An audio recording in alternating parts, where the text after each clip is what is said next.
नमस्कार दोस्तों, अगर आपको भारत और वेस्ट इंडीज के बीच खेला गया तीसरा और सबसे रोमांचक टी20 मुकाबला पसंद आया हो तो इस वीडियो को आप एक लाइक जरूर करें। इस वीडियो का लाइक टारगेट 400 लाइक है तो इस वीडियो को आप दिल से लाइक जरूर करें। दोस्तों, भारत और वेस्ट इंडीज के बीच खेली जा रही टी20 श्रृंखला के तीसरे और रोंगटे खड़े कर देने वाले टी20 मुकाबले में फिर एक बार क्रिकेट इतिहास की दो बड़ी टीमें एक दूसरे से भिड़ी। इस महामुकाबले में भारत के कप्तान रोहित शर्मा ने टॉस जीता और पहले गेंदबाजी का फैसला लिया और वेस्ट इंडीज की टीम को पहले बल्लेबाजी के लिए आमंत्रित किया।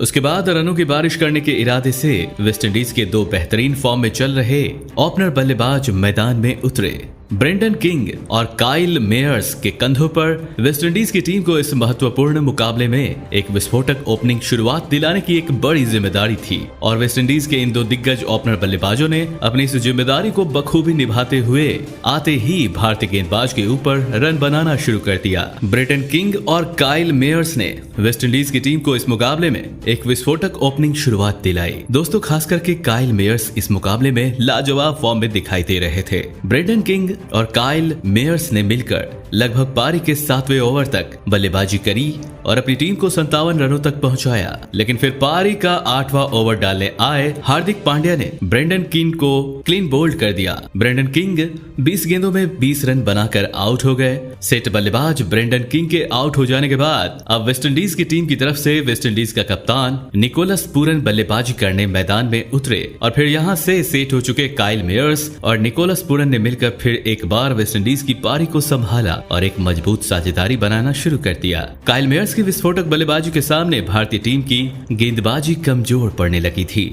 काइल मेयर्स और निकोलस पूरन ने मिलकर लगभग पारी को 14वें ओवर तक बल्लेबाजी करी और अपनी टीम को 107 रनों तक पहुंचाया। इसी बीच सेट हो चुके काइल मेयर्स ने अपना अर्धशतक पूरा कर लिया। लेकिन फिर पारी का 15वां ओवर डालने आए भुवनेश्वर कुमार ने वेस्ट इंडीज के कप्तान निकोलस पूरन को ऋषभ पंत के हाथों कैच आउट करा दिया। निकोलस पूरन 23 गेंदों में 22 रन बनाकर आउट हो गए। निकोलस पूरन के आउट हो जाने के बावजूद भी काइल मेयर्स लाजवाब बल्लेबाजी कर रहे थे। विकेट गिरने के बाद बल्लेबाजी करने आए रोमन पोवेल के साथ मिलकर फिर एक बार काइल मेयर्स ने वेस्ट इंडीज की पारी को तेजी से आगे बढ़ाने की कोशिश करे। लेकिन इस बार पारी के 17वें ओवर में गेंदबाजी डालने आए भुवनेश्वर कुमार ने काइल मेयर्स को ऋषभ पंत के हाथों कैच आउट करा दिया। काइल मेयर्स ने इस मुकाबले में 50 गेंदों में 73 रन के लाजवाब पारी खेली। भारतीय गेंदबाजों ने एक अहम मौके के सेट हो चुके काइल मेयर्स को आउट करके एक बड़ी जीत हासिल कर ली थी। लेकिन इसके बावजूद काइल मेयर्स के आउट हो जाने के बाद बल्लेबाजी करने आए सिमरन हिटमायर के साथ मिलकर रोमन पावेल ने आखिरी के ओवरों में विस्फोटक बल्लेबाजी करके दिखाए। सिमरन हिटमायर और रोमन पावेल दोनों ही मुकाबले के आखिरी ओवर में भारतीय टीम के लिए सबसे बड़ा सरदर्द साबित हुए। इन दोनों ने अंतिम ओवरों में लगातार छक्के चौके लगाए और इसी की बदौलत वेस्ट इंडीज की टीम ने 164 रनों का एक बड़ा लक्ष्य भारतीय टीम के आगे रखा।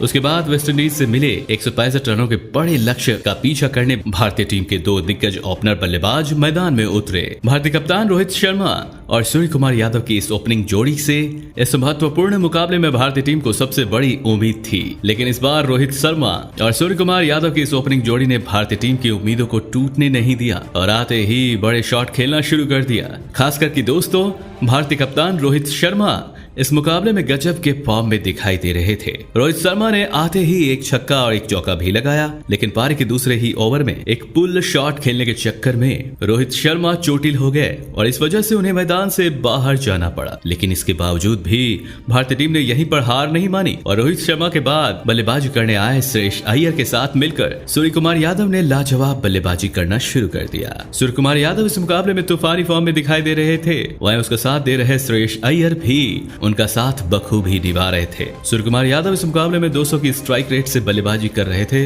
जिस वजह से शुरुआती ओवरों में ही वेस्ट इंडीज की टीम के ऊपर अब दबाव बहुत ही ज्यादा बढ़ चुका था। वेस्ट इंडीज का कोई भी गेंदबाज भारतीय टीम का एक भी विकेट नहीं ले पा रहा था। वेस्ट इंडीज के कप्तान निकोलस पूरन अपने गेंदबाजी में लगातार बदलाव कर रहे थे। लेकिन इसके बावजूद भी सूर्य कुमार यादव की विस्फोटक बल्लेबाजी के आगे वेस्ट इंडीज की पूरी गेंदबाजी कमजोर पड़ चुकी थी। इसी बीच सूर्य कुमार यादव ने अपना अर्धशतक भी पूरा कर लिया। अर्धशतक पूरा करने के बाद तो सूर्य कुमार यादव पूरी तरह आक्रामक रवैया अपना चुके थे। सूर्य कुमार यादव और श्रेयस अय्यर ने मिलकर लगभग पारी के 11वें ओवर तक बल्लेबाजी करे और अपनी टीम को 105 रनों तक पहुंचाया।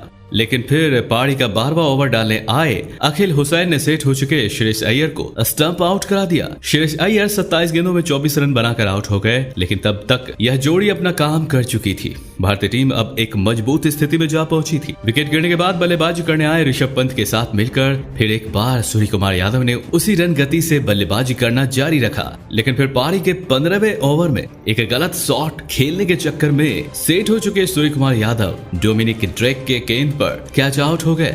सूर्य कुमार यादव ने इस मुकाबले में 44 गेंदों में 76 रनों की लाजवाब पारी खेली। सूर्य कुमार यादव के आउट हो जाने के बाद तुरंत ही हार्दिक पांड्या भी आउट हो गए, लेकिन अब भारतीय टीम ने यह मुकाबला लगभग जीत ही लिया था। अब भारतीय टीम को जीत के लिए 14 गेंदों में 14 रनों की आवश्यकता थी और नए बल्लेबाज दीपक हुड्डा के साथ मिलकर ऋषभ पंत ने भारतीय टीम को इस मुकाबले में 7 विकेटों से बड़ी जीत दिला दी। दोस्तों, इस रोमांचक मुकाबले में भारतीय टीम की गेंदबाजी के साथ साथ भारतीय टीम के बल्लेबाज ने भी कमाल का प्रदर्शन करके दिखाया। खास करके दोस्तों, सूर्य कुमार यादव की 44 गेंद 76 रनों की तूफानी पारी ने इस मुकाबले में भारतीय टीम की जीत में सबसे बड़ी भूमिका निभाई।